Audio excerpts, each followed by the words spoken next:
हो गई है पीर पर्वत सी पिघलनी चाहिए, हो गई है पीर पर्वत सी पिघलनी चाहिए। आज इस सर्वोत्तम अकेडमी से कोई गंगा निकलनी चाहिए। हंगामा खड़ा करना मेरा मकसद नहीं, हंगामा खड़ा करना मेरा मकसद नहीं। मेरी कोशिश है कि ये सूरत बदलनी चाहिए। हो कहीं भी आग लेकिन आग जलनी चाहिए। मेरे सीने में नहीं तो तेरे सीने में सही, मगर आग जलनी चाहिए।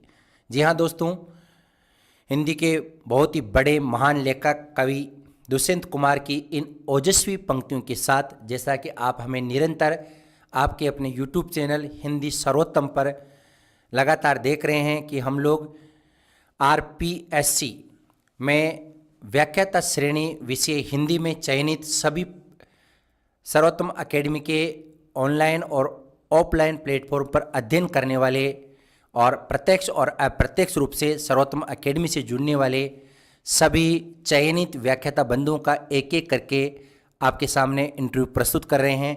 और उस श्रृंखला में आज मैं जिस शख्सियत से आपको रूबरू करवाने जा रहा हूँ, ये किसी परिचय के मोहताज नहीं है।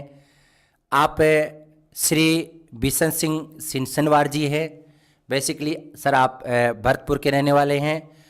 आपका हमारे इस YouTube चैनल हिंदी सर्वोत्तम के साथ साथ सर्वोत्तम अकेडमी के इस ऑनलाइन प्लेटफॉर्म पर हार्दिक अभिनंदन, स्वागत है। बहुत बहुत धन्यवाद गुरुदेव। जी हाँ, हम इससे पहले कि मैं अब माननीय चौधरी साहब जी से मैं आगे के प्रश्नों की शुरुआत करूं, इससे पहले आपके बारे में मैं बेसिक तौर पर बहुत सारी चीज़ें हमारे जो हिंदी प्रेमी है, हमारे जो युवा साथी हैं, उनसे बताना चाहूँगा कि आपने बहुत लंबे समय तक भारतीय सेना में अपनी जो सेवाएं हैं वो बेहद ही ईमानदारी के साथ पूरे देश के लिए सुपुर्द की है। साथ ही साथ जैसे ही आप भारतीय सेना से रिटायर हुए, इसके बाद आपने ग्रेड फर्स्ट में ही नहीं, अभी तो इससे पहले ग्रेड सेकंड, इससे पहले ग्रेड थर्ड, यानी फर्स्ट ग्रेड, सेकंड ग्रेड और थर्ड ग्रेड, तीनों ग्रेडों में अपनी सफलता का परचम लहराया है। इसके लिए मेरी तरफ से बिशन सिंह जी चौधरी साहब, आपका बहुत बहुत धन्यवाद, स्वागत है। बहुत बहुत धन्यवाद गुरुदेव। दोस्तों, भारतीय सेना का जहाँ नाम आता है, स्वतः ही हम सबके मस्तिष्क में, हम सबके दिमाग में एक बात सामने आई जाती है कि ये लोग कितने मेहनती होते हैं। और मैं तो इसलिए भी, चूँकि ऐसे परिवार से जुड़ा हूँ, मेरे तो ससुर साहब जी भी आपके डिपार्टमेंट के थे सर, ऑनरी कैप्टन के जो पद है उससे उनका रिटायरमेंट हुआ है। तो मैं तो आप लोगों की जो पृष्ठभूमि है उसको अच्छी तरह से जानता हूँ। अब काफ़ी मेरे जो युवा साथी है उनकी जिज्ञासाएं हैं, और देख चूँकि जैसा कि स्क्रीन पे हम देख भी पा रहे हैं, तो आप अपनी सर पारिवारिक और शैक्षिक पृष्ठभूमि के बारे में हमारे जो साथीगण हैं उनको आप बताइए कि आप कहाँ के रहने वाले हैं और आपने जो अपनी एजुकेशन है वो कहाँ से प्राप्त की है। क्या आप शुरू से लेकर एंड तक सरकारी विद्यालयों में पढ़े हैं या किसी प्राइवेट संस्थान की भी शोभा बढ़ाई है? जी सर। बहुत बहुत धन्यवाद गुरुजी। मेरे एक बहुत गरीब परिवार से आता हूँ और मैंने मेरी शैक्षिक योग्यता सरकारी विद्यालय से ही प्राप्त करी है। जी, आप मेरे 10वीं 12वीं सब एजुकेशन सरकारी विद्यालय से? जी गुरुदेव जी। और आप कहाँ के रहने वाले हैं? मैं भरतपुर ज़िले के एक नदवई तहसील के छोटे से गांव खरमपुर का रहने वाला हूं, जिसमें मेरे परिवार में हम 3 भाई हैं। पापा मेरे ख़त्म हो चुके हैं और मेरे परिवार में मेरी माँ और बच्चों के साथ में हम सभी एक साथ रहते हैं। Very good. जिसमें मैं भारतीय सेना में था और मेरे से छोटा भाई भी भारतीय सेना में अभी प्रेजेंट टाइम में सेवारत हैं, बरेली पोस्टेड हैं। बहुत बहुत धन्यवाद सर। मतलब पूरा का पूरा परिवार आपका देश सेवा में था। तो सर आप, मुझे नहीं कभी कभार ये दिमाग में आता है कि भरतपुर के जो लोग हो ना वो तो बड़े मतलब एक धांसू टाइप के होते हैं, लेकिन आपके अंतर्गत वो विनम्रता है। मतलब आप में मतलब यूँ कह सकते हैं कि मतलब कहीं भी कोई भरतपुर के लोगों वाला जो फूट है ना वो मुझे तो दिखाई नहीं देता है। इसके पीछे हम लोग क्या मान सकते हैं? आप जब भारतीय सेना में थे, इंडियन आर्मी में थे, तो आप हमें ये बताइएगा फिर आपको शिक्षक बनने की प्रेरणा कहाँ से मिली? जी गुरुदेव, सबसे पहले मैं भारतीय सेना में तकनीकी पद पर सेवारत हुआ था। मतलब कब भर्ती हुई थी सर? टेक्निकल से 2001 में सेवारत हुआ था मैं। जी। और वहाँ पर जब टेक्निकल शिक्षा एजुकेशन में लेने जाते थे तो वहाँ पे भी ग्रेड चलती थी। जो हमारे सीनियर टेक्नीशियन आते थे पढ़ाने के लिए, जो वो जिस तरीके से पढ़ाते थे तो उनसे ऐसा लगता था कि ये पढ़ाते हैं, ये गुरुजी का काम करते हैं, तो क्यों ना हम भी कुछ कर सकते हैं। जी सर। तो वहीं से उसी टाइम से ऐसा लग रहा था कि मुझे भी एक शिक्षक के पद पर जाना चाहिए। उसकी हल्की सी कोशिश उस टाइम से शुरू करी थी गुरुदेव। उसी टाइम आपने बीएड या बीएसटीसी जो भी था वो कर चुके थे आप? जी गुरुदेव, मैं उससे पहले ही कर चुका था। अच्छा, सेना में भर्ती होने से पहले आप ये कर चुके थे? जी गुरुदेव। जी, बहुत बहुत धन्यवाद सर। मतलब देखिएगा, प्रेरणा कहीं से भी मिल सकती है, बशर्ते इंसान को उसमें अच्छे गुण दिखाई देने चाहिए, वो उसको अपना आराध्य मानना चाहिए, उसके प्रति श्रद्धा और समर्पण का भाव होना चाहिए। मेरा अगला प्रश्न सर आपसे ये है कि आप हमें ये बताइएगा कि चूँकि कई विद्यार्थी हमें इस प्रश्न को लेकर भी लगातार कोसते रहते हैं, हमारे दर्शक भी हमें बार बार ये रिक्वेस्ट करते हैं कि सर आप हमें ये बताइएगा, और जैसा कि हम पिछले इंटरव्यू में भी आपको बता चुके हैं कि आप तो चूँकि 16-17 कितने साल 18 साल 17 साल तक आप भारतीय सेना में रहे हैं, वहाँ का अनुशासन और चूँकि सर्वोत्तम एकेडमी में आपने लगातार क्लासें ली है सुबह 7 बजे से शाम को 7 बजे तक, तो दोनों के अनुशासन में, दोनों की प्रेरणा में आपको क्या मूलभूत अंतर नज़र आता है? हालांकि दोनों में तुलना किया जाना बेनामी सी होगा, लेकिन बावजूद इसके आपका क्या व्यक्तिगत अनुभव रहा, बताइएगा सर। सर चूँकि मैंने भारतीय सेना में भी 17 साल रहा हूँ और एक अनुशासन को भली भांति जानता समझता हूँ और उस अनुशासन में ही पला बढ़ा हूँ। और एक छोटा सा ड्यूरेशन सर्वोत्तम एकेडमी का देखा डॉक्टर शंकर चौधरी जी के सानिध्य में, मेरे को कोई भी अंतर नज़र नहीं आता। सेम अनुशासन भारतीय सेना वाला ही, गुरुजी के क्लास से कोई भी बच्चा लेफ्ट राइट या आगे पीछे ऊपर नीचे सर भी नहीं हिला सकता, चाहे वो 1000 बच्चे ही क्यों ना बैठे हों। तो मुझे वही सेम जो भारतीय सेना वाला अनुशासन ही गुरुजी के सानिध्य में प्राप्त हुआ और उसी की प्रेरणा मेरे को आज भी मिलती रह रही है। सर आप मुझे ये बताइएगा कि आपने जब सर्वोत्तम एकेडमी में अध्ययन किया तो मतलब कितने घंटे तक आप लगातार एक जगह बैठ जाते थे और कितने घंटे बैठकर आपने सर्वोत्तम एकेडमी में अध्ययन किया? सर सुबह 7 बजे से लेके जब तक गुरुजी पढ़ा रहे हैं जब तक तो बाहर जाने का कोई मतलब ही नहीं होता। और ये रहते थे कि एक बार गुरुजी थोड़े थक जाएं तो वो 5 या 6 घंटे से पहले तो गुरुजी भी कहीं हिलते नहीं, थकते नहीं, तो उससे पहले तो हिलने का कोई मतलब ही नहीं होती। हाँ, ये ज़रूर है कि जितनी भी मैंने पढ़ाई की है वो गुरुजी के सानिध्य में ही करी है। मतलब सर मेरा अब अगला प्रश्न आपसे है कि चूँकि तो आप तो भारतीय सेना में थे और चूँकि भरतपुर राजस्थान का सिंह द्वार है, तो आप मुझे ये बताइएगा कि भरतपुर से जयपुर सर्वोत्तम एकेडमी में आने और हम जैसे गुरुजन से संपर्क करने का कि प्रेरणा या अवसर आपको किस रूप में मिला? सर शख्सियत पहचान की मोहताज नहीं होती, उसी कड़ी में मुझे डॉक्टर शंकर चौधरी जी का नाम से रूबरू हुआ था और मेरे एक साथी सुवालाल जी जो कि भारतीय सेना से वो भी वरिष्ठ अध्यापक पद पर सेवारत हैं, और उनसे मुझे गुरुदेव के बारे में पता चला। और जिस दिन मैं गुरुदेव से मिला तो बस मैं तो गुरुदेव का ही होके रह गया। सर बहुत बहुत धन्यवाद। देखिएगा ये तो हमारा सौभाग्य होता है, और देखिए फौजी साहब हम लोगों को पढ़ाकर उनका कोई उपकार नहीं करते बल्कि धन्यवाद ज्ञापित करते हैं, परमपिता परमेश्वर का शुक्रिया अदा करते हैं क्योंकि उन्होंने हमें इस काबिल बनाया कि हम एक घर में नहीं बल्कि हजारों घरों में अपने कामों से एक नई ऊर्जा, नई रोशनी दे सके। मेरा अगला प्रश्न भी सर आपसे ही है, क्योंकि आप आज मेरे पास ही बैठे हुए हैं। आपको फौजी से ग्रेड 3, ग्रेड 2 और अब आप ग्रेड 1 में भी आपका चयन हो चुका है, तो आप हमें ये बताइएगा कि कई सारे लोग तो ये होते हैं सर स्टूडेंट की जैसे फौज में भर्ती हो गई तो नौकरी हो गई, फिर ग्रेड 3 में होने के बाद तो तैयारी नहीं करते हैं, लेकिन आपके मन में कौन सी ठीस थी कि आपने लगातार अपनी तैयारी जारी रखी? सर मैं जिस दिन गुरुजी से मिला था, गुरुजी ने मेरे को सबसे पहले ही यही बोला था, यार तुम्हें तो 3rd ग्रेड की करनी नहीं है, तुम्हें तो केवल 1st ग्रेड ही बनाऊंगा।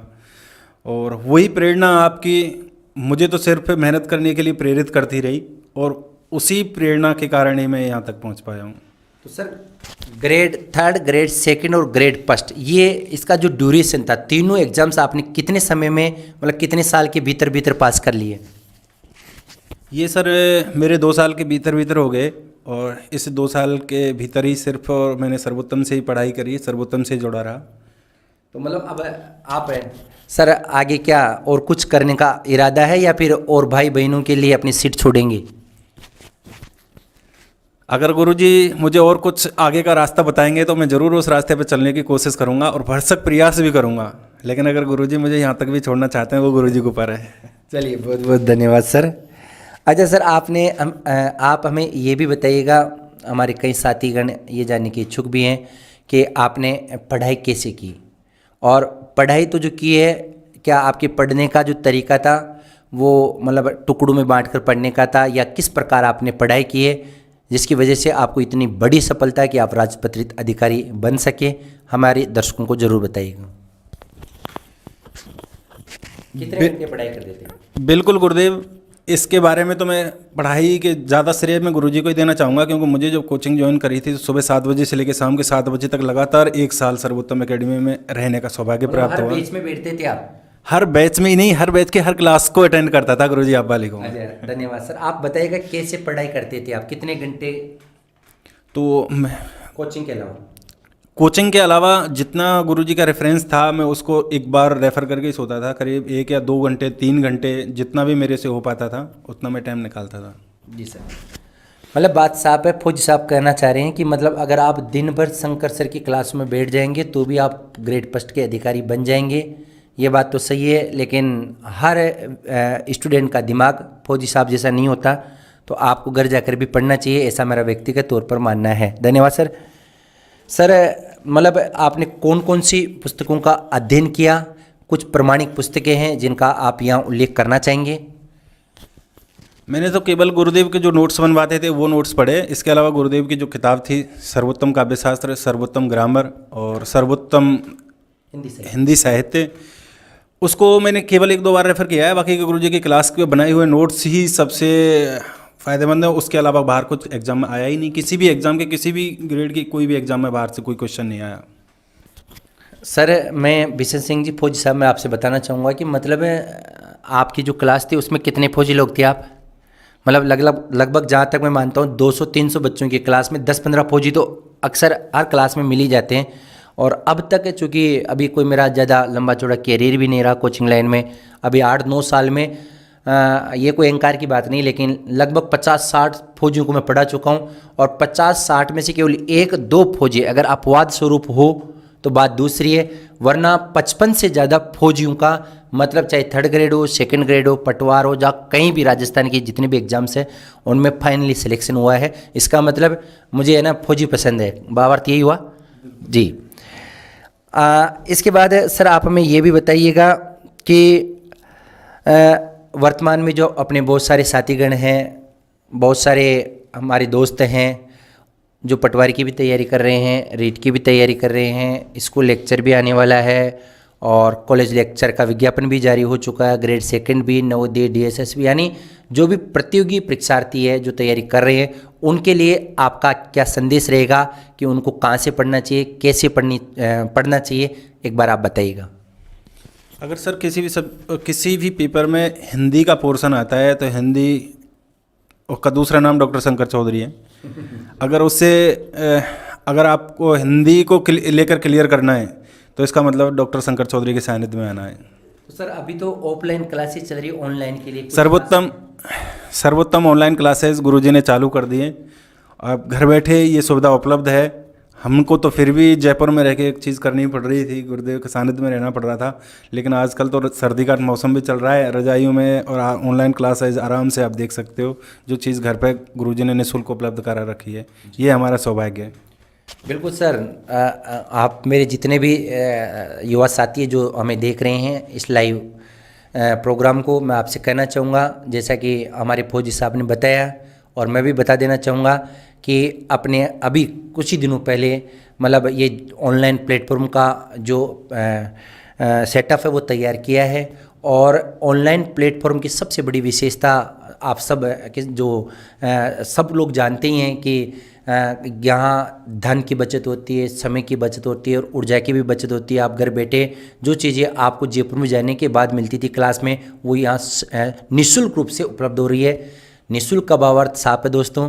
मैं हमेशा शाम को 6 से लेकर 8 बजे तक रोजाना ग्रामर हो, शिक्षण विधियाँ हो, काव्य शास्त्र हो, हिंदी साहित्य हो, इनकी लाइव क्लासेज मैं आपकी सेवा में प्रस्तुत करूंगा।